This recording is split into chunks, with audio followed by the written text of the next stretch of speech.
amadzangu sihlobo zami regai ndivhare manini mvale cheche munomu echechi leyi ngatimirei padzidziso yemadzibaba, asimeni emfundisweni dzidziso yavapostoli, dzidziso yakristu. yaKristu. Cheche muno Echechi leyi amuyendwe kung'anga, asihambe enyangeni, atiende kung'anga, asihambe enyangeni, atiende kung'anga, asihambe enyangeni, atiende kuvaprofita vemvura nematombo. Mucheche muno atibiki doro remidzimu, cheche muno atirovi makuva, mucheche muno atifeke maminisketi, mucheche muno atifeke magove out, mucheche muno atifeke zvinoti mbambamba kuburitsa nyama pachena, mucheche muno atiti zvevakadzi vaviri vaviri, atiti zvemagirlfriend nemaboyfriend nemasmall house.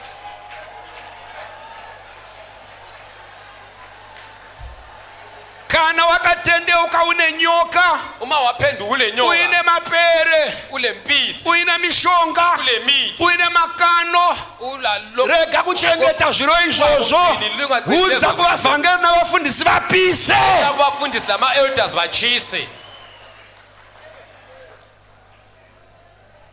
Mucheche ino tinorarama neprayer.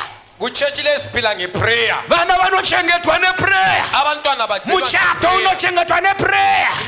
Tinofamba nzendo tochengetwa nomunamato. Vana vako pavanoroorwa panonamatwa, panochatwa panonamatwa. Marelationship anosustainwa neprayer. Tinovimba naJesu. Mucheche muno munotsanyiwa, munokwirwa makomo muchinamatwa. Mucheche muno tinotenda muhutsvene nokururama. Mucheche muno tinosiya zvivi, tinotendeuka tinosiya zvivi.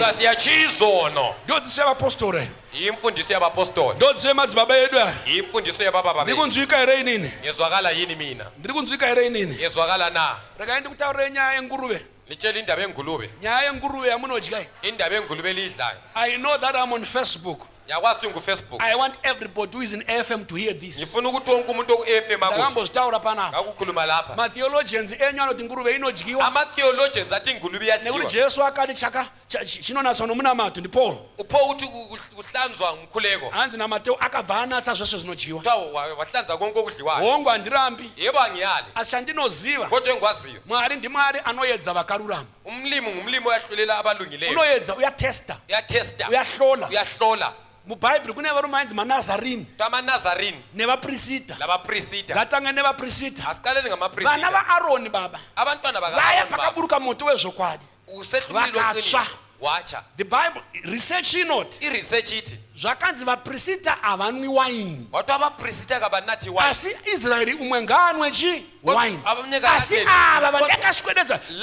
The word priest means brought near. Priest ukuthi vandaswededza pedyo nene ngavasadya nwa wine. Ngavasiyane nevamwe. Vafana vaya vamwa wine baba. Vakanokuidza strange fire muchechi. Vakafa. Mubhayibheri maive nevanonzi maNazarini.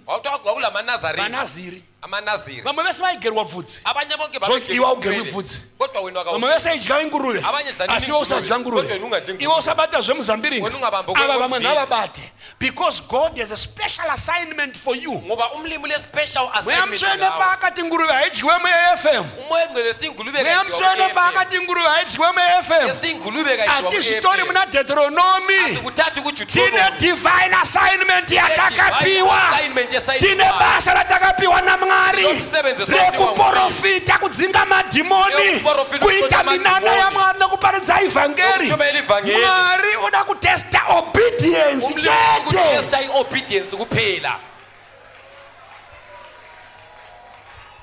Vamwe ngavadye. Abanye kabadle. Vamwe ngavadye. Abanye kabadle.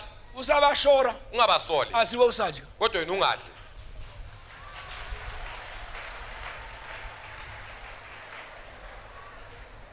Ma 10 days. Ama 10 days. Atiwaoni mubhayibheri. Asiwathole eBhayibhelini. Asi muyamtshena akati ngaayitwe. Kodwa umoya ongcwele wathi kawuyenzwe. Amen amen.